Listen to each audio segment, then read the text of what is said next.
Mas já está comigo, aqui virtualmente no estúdio do Portal Viu Digital, o engenheiro do Ministério da Agricultura e que também atuou no extinto DNOS, que cuidava dessas malhas de canais, essas questões de diques no norte do estado do Rio de Janeiro, em toda a região, praticamente quase todo o interior do estado do Rio de Janeiro, o Carlos Faria, o Café, que também foi secretário de obras na Prefeitura de Campos, foi vereador em Campos, e que conhece, como poucas pessoas, essa situação envolvendo essa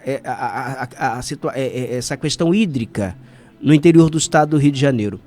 Meu caro Carlos Faria Café, prazer tê-lo aqui. Muito bom dia. Bom dia, Roberto. Tá me ouvindo bem? Ouvindo bem, tá ótimo. Tá ok.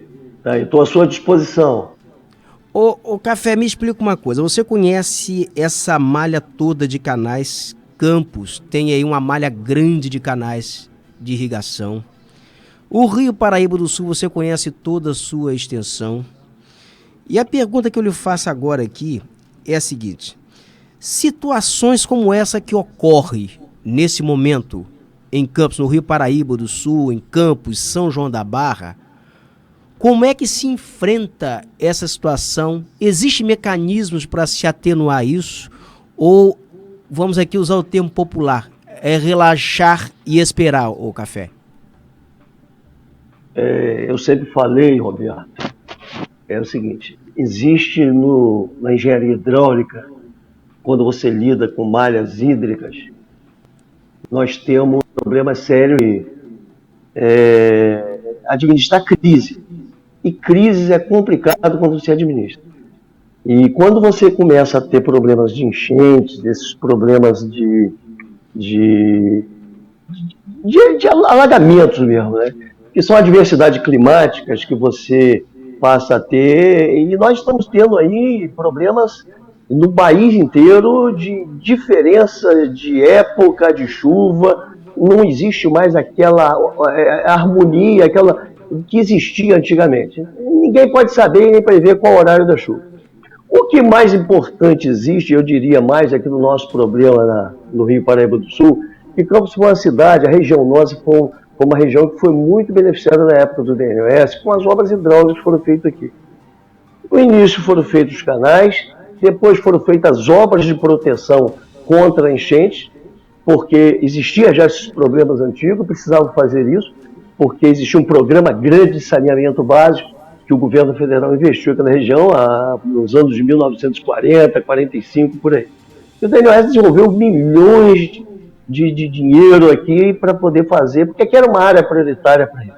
Então, enchente é uma coisa que, primeira coisa que eu sempre falei com as pessoas, eu venho desde a época do DNOS, onde a gente do DNOS administrava essas crises, junto com o Corpo de Bombeiro.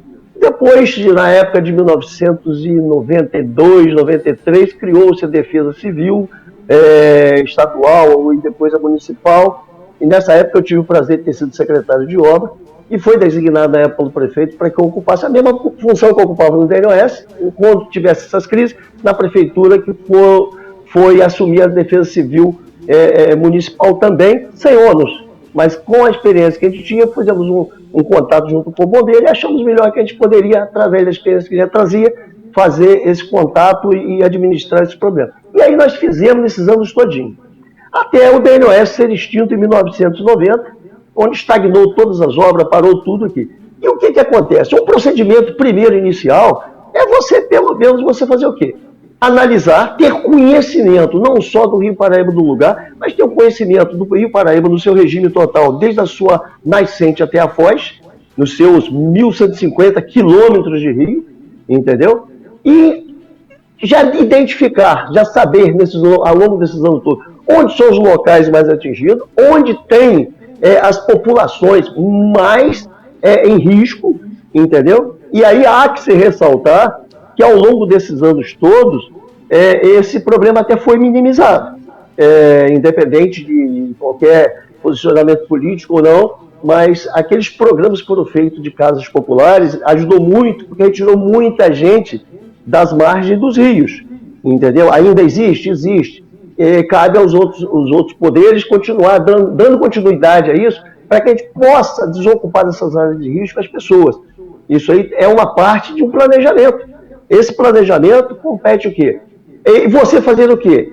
Cabe ao poder público hoje, a própria Defesa Civil, e isso faz muito bem. A Defesa Civil de Campos tem o comandante Peçanha, que é um cara que desde aquela época acompanha a gente nesse trabalho. O comandante Peçanha é uma pessoa super competente nisso. Hoje está lá com o Coronel Pascotto, que também é uma pessoa extremamente... vem da área do Corpo de Bombeiros.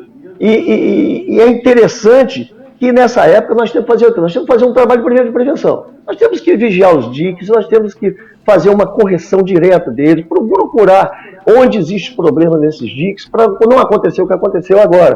Por exemplo, em 2007, na época o prefeito era o doutor Alexandre Mocaibe, nós tivemos numa determinada época de cheio do Paraíba do Sul, eu acho que ali é o condomínio Remanso não, Grande Água Corrente, ali atrás da Fundação Rural, onde tem a exposição agropecuária. Ali rompeu um dique de concreto ciclópico que o DNOS fez até Itereré, que protegia toda aquela região da margem direita ali, da pecuária até lá Santa Cruz, aquela região toda. E simplesmente,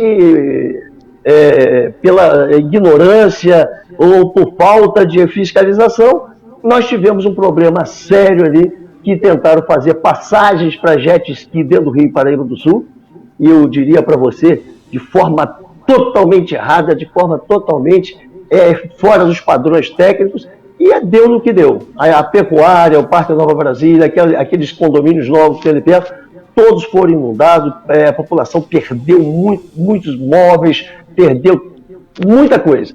Então, isso não pode. Eu acho que tem que ter hoje uma disciplina nisso, temos que ver os riscos que o rio cheio provoca, e nós temos que estar atentos a isso. Houver investimentos... Fala aí. Tem duas coisas aqui que eu gostaria de pontuar com você, é o seguinte. Com certeza. Se caberia, diante dessa grande vazão de água aí, a abertura de comportas para aliviar a vazão do rio. Ontem aqui o Eduardo Crespo, o superintendente do INEA, disse que isso provocaria inundação de bairros. Mas aí me pontua aqui um especialista durante a noite, um especialista da UEV, falando o seguinte, olha, comporta, você abre e fecha, quando ela está funcionando, quando ela tem manutenção. Quando ela tem uma manutenção rotineira. Você pode abrir por algumas horas, por algum momento, fechar. Agora, eu não sei se no caso de Campos, aí da região do norte do estado, a falta de manutenção de comportas permitiria manejar as comportas dessa forma. Gostaria que você pontuasse sua opinião sobre esse tema, ô Café. Eu gostaria de dizer para você, com 40 anos de profissão, dentro da engenharia hidráulica, hoje eu tenho me dedicado muito à engenharia estrutural, depois que o DNS acabou, já fazia isso lá. Eu gostaria de dizer para você que eu discordo do especialista da UENF. E gostaria de dizer para você que o nosso ex-secretário Eduardo Crespo, ele corrobora com o nosso pensamento que o DNOS sempre produziu. Existe um projeto hidráulico que foi implantado na região. Esse projeto hidráulico, ele vem desde o Paraíba do Sul, entendeu? Que antes era para fazer todo o trabalho de drenagem. Hoje esse projeto hidráulico, ele atende, passou a se atender à necessidade da irrigação. Foram construídos comportas na margem do Rio do Paraíba do Sul. Eu tenho aqui para você, são 9 comportas, 2 na margem esquerda e 7 comportas na margem direita. Essas comportas foram feitas para aduzir, para captar água, para levar água ao longo dos canais que estavam todos estagnados, estavam todos jogados, e nós precisávamos, com a ideia da irrigação, que a nossa cana-de-açúcar precisava de água para poder crescer a sua produtividade, foram feitas essas adaptações.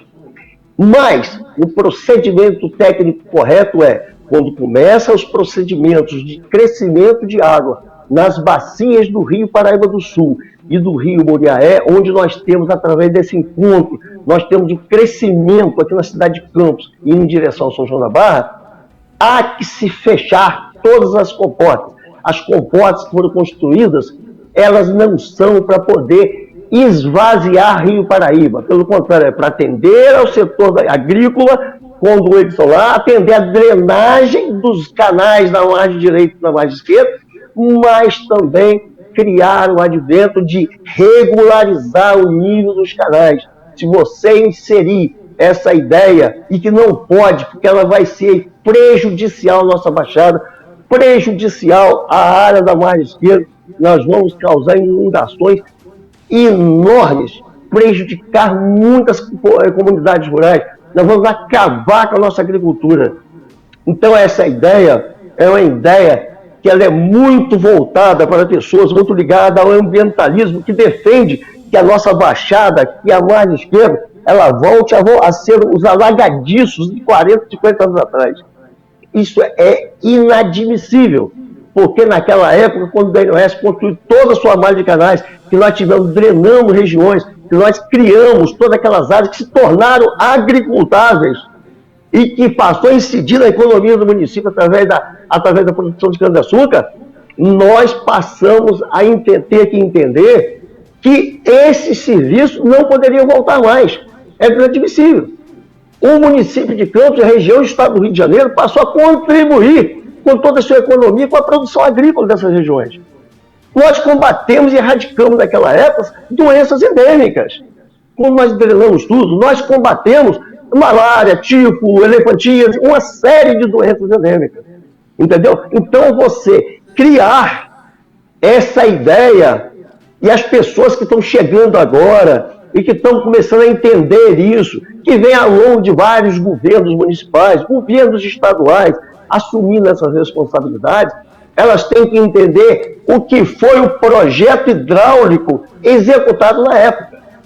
Não pode querer mudar algo que está implantado, que houve milhões de investimentos do governo federal e que alavancou a economia da região, e querer vender um discurso na atualidade de que nós temos que abrir comporta. Abrir comporta, nós vamos fazer o quê? Nós vamos tornar todas essas regiões totalmente de pântanos, brejos novamente, nós vamos querer retornar as doenças endêmicas para a região, nós vamos trazer o prejuízo econômico. Você vê que nossa indústria açucareira hoje já agoniza, nós temos hoje uma única indústria funcionando no município de Campos, ou uma ou duas, e você vê que na região, são duas, a região, por exemplo, de Sapucaia, hoje deve estar sofrendo. O dique ali, a margem esquerda do Rio, Paraíba do Sul, provavelmente não deve ter sofrido manutenção ao longo de decisão depois que o DNS acabou. Aquela região toda do Boianga, a região de Oteiro, que é da Lagoa da Onça, ali, inclusive, a estrada, e vale ressaltar que é um problema que vem há anos, e vale a pena também tocar nesse assunto, a estrada BR-356, em 2007, quando houve aquela grande enchente, aquilo ali é um local onde nós falamos da engenharia, que é uma estrada com uma testada muito grande de incidência da cheia do Rio Muriaé. Então aquilo ali precisa ser criado artifícios técnicos para que quando a água chegue na estrada, ela já tenha sido amortecida no meio do caminho. Entendeu? Existe na margem esquerda do Rio Muriaé já diques que é um DNF. Entendeu? A gente não sabe como é que está agora, mas precisa me explica aqui uma coisa aqui, isso. Nesse pós-cheia, nesse pós-inundação, porque nós temos aqui região do Noroeste toda destruída, Itapiruna aqui, as inundações são visíveis, são fortíssimas, Italva, Cardoso Moreira, Cambuci, nós temos também Porciúncula, nós temos Campos, nós temos São João da Barra. Você acha que essas cidades elas serão capazes de se recuperar suas respectivas infraestruturas sem auxílio, sem ajuda de governo estadual e governo federal, o Café?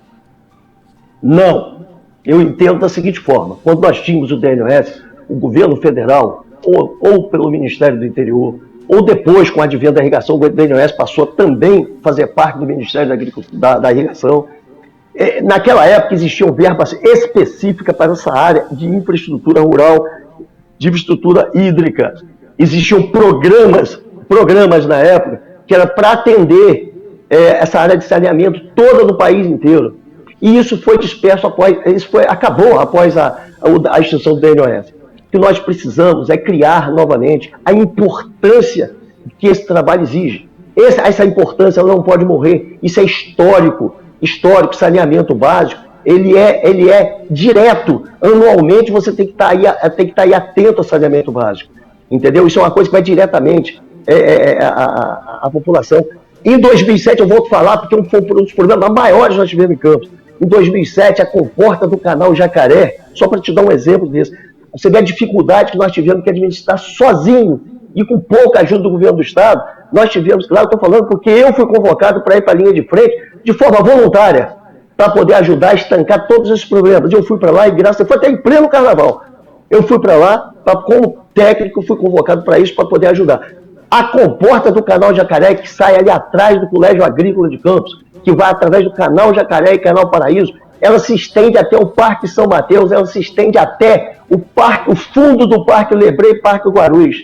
Aquela região foi toda tomada de água, porque simplesmente, através de vandalismo, levantaram a comporta com o rio cheio, e aí entra naquele detalhe que você me perguntou, para poder facilitar a pesca de tarrafa dentro do canal, e houve uma invasão sem ninguém na época esperar, porque dava-se que a comporta estava fechada. Nós tivemos que sair correndo com a Defesa Civil Municipal e a Defesa Civil, o Corpo Bombeiro, para aquele local. Nós tivemos que chamar, hoje até um rapaz que está muito dedicado no Corpo Bombeiro, que é o bombeiro militar, Dimison. Nós convocamos Dimison, ele é mergulhador. Nós conseguimos desobstruir as duas comportas do canal Jacaré para poder evitar que entrasse mais água. Mas o estrago já estava feito. Quem não se lembra da época que lá o Parque São Mateus foi todo invadido, coisa que nunca tinha acontecido, que os fundos do Parque Lebré tinham sido invadidos, coisa que nunca aconteceu, que ali atrás, no Parque São José, atrás ali daquela concessionária nova de veículos chineses que tem ali agora, foi até o fundo do Parque Cidade de Luz, aquilo encheu d'água, o Parque São José ficou todo cheio d'água.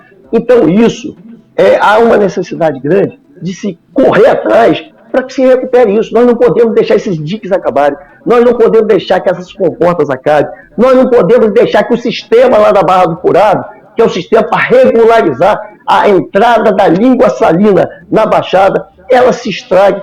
Foi tudo construído com compostas de ácido inoxidável para poder fazer. Esse sistema hídrico ele tem que funcionar. Mas as pessoas que vão se envolver isso precisam entender isso. O que precisa agora é que haja o retorno das pessoas que conhecem esse tipo de funcionamento para começar a subsidiar as autoridades para que elas possam começar a buscar, aí sim, através de emendas parlamentares ou através de investimentos do próprio Ministério da Infraestrutura, para que possa começar a captar e sensibilizá-los. E isso aqui é um grande investimento federal, um grande investimento que precisa ser retomado.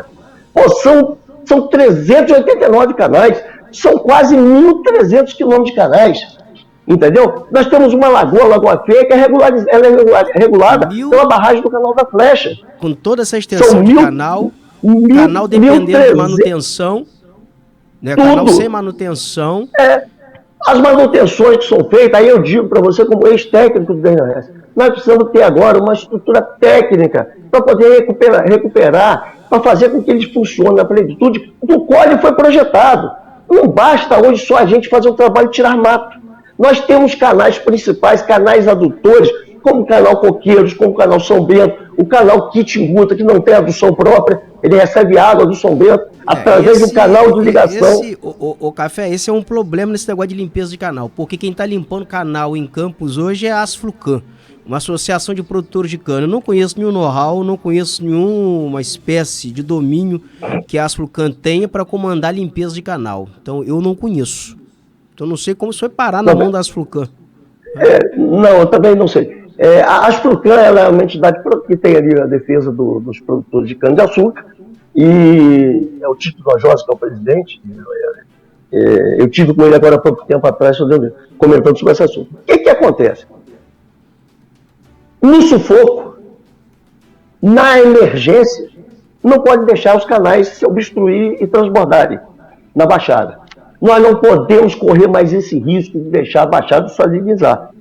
Já existem estudos, inclusive esse estudo foi feito, até foi me trazido pelo colega que nós trabalhamos há muitos anos atrás, que é um topógrafo muito bom em campo, trabalhou comigo há muitos anos, trabalha ainda, quando é necessário, chamado Marco Valério. Marco Valério, eu acho que presta até serviço na prefeitura. Do governo passado, trabalhou na Secretaria de Agricultura. Marco fez uns estudos, eu acho que foi para o CEIVAP, onde tem já algumas demonstrações de focos de salinização nas áreas baixas dos cursos d'água naquela região ali, próximo ao Mar do Farol. Nós não podemos correr esse risco. Nós precisamos fazer com que esses canais levem alguma quantidade de água, pelo menos.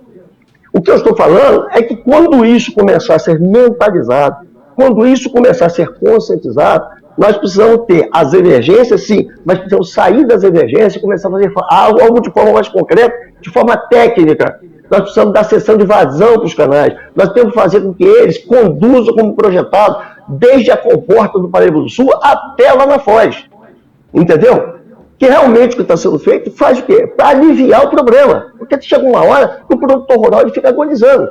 E hoje, queira ou não queira, essa estrutura toda técnica que existia na época do NOS, hoje os estudos que a UEM vem fazendo, hoje os estudos por exemplo, tem aqui um estudo comigo da Associação de Progestão da Água na Bacia do Hidrográfico do Paraíba do Sul, junto com a AGEVAP, isso aí vai. São vários hoje os estudos que nós podemos juntar para subsidiar a prefeitura, podemos subsidiar o governo federal de informação, subsidiar os deputados federais que não conhecem o assunto, para que eles possam entender e falar, entender, fazer o quê? E mostrar às autoridades maiores que conseguem captar recursos e dizer, olha, isso é importante.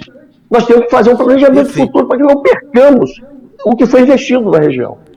Perfeito. Meu caro Café, Carlos Faria Café, engenheiro, Ministério da Agricultura, antigo também DNOS, ex-secretário de obra, ex-vereador. Muito obrigado. Vai agora ao comercial aqui. Eu queria agradecer sua participação aqui no Direto da Redação. Eu sei que eu interceptei sua viagem, te interceptei na estrada, então quero agradecer aqui a sua presteza em tratar desse tema aqui tão importante para a região, Café. Não, com certeza. Eu estou de férias lá no Ministério da Agricultura, eu estava fora de Campos, com a cheia do Paraíba. Eu retornei a Campos, que meu filho está aqui com a esposa dele, e para ficar próximo, a gente sabe como é que são as coisas. A gente não sabe a possibilidade, a gravidade como poderia chegar. Graças a Deus, o Rio Paraíba do Sul, com as nossas previsões e o acompanhamento que a gente vinha fazendo lá dos trabalhos da Defesa Civil, a gente percebia que já haveria uma estabilização do nível e depois um recuo. Aí eu faço agora um alerta para essa finalização minha, dizer para você, nós temos que tomar muito cuidado. Eu postei no Facebook essa semana, muito cuidado nesse momento. Nós precisamos que o Rio Paraíba do Sul desça o mais rápido possível, entre a cota 8,50 a 7,30 mais ou menos. Por qual razão? Porque uma das coisas que nós observávamos, sempre precisamos toda experiência com isso, é que o perigo não foi agora. O perigo é quando você tem um fenômeno chamado repiquete de cheias. Quando começa a voltar a chover nas cabeceiras do Rio Paraíba, lá em São Paulo, no sul de Minas Gerais, em toda a sua bacia de contribuição. Aí que é o grande perigo. Se chegar aqui e encontrar o Rio Paraíba do Sul em cota muito alta, aí nós temos problema de inundação grave, como é que aconteceu em 2007. Entendeu? Em 2007 aconteceu isso, nós tivemos um repiquete de cheia que veio acontecendo no Carnaval e que pegou todo mundo desprevenido e foi aquele desastre. Na última hora, o pessoal de férias, na última hora, até juntar todo mundo, aconteceu rompimento de dica, aconteceu inundação em áreas que nunca foi inundada aqui em Guarulhos. Nós tivemos transbordamento em vários lugares, tivemos na última hora fazer visita e vistoria em todos os diques, e isso precisa começar a ser feito agora. As vistorias dos diques, nós temos que começar a olhar com carinho o que está acontecendo na margem de São João da Barraca, que rompeu aquele dique Barcelos.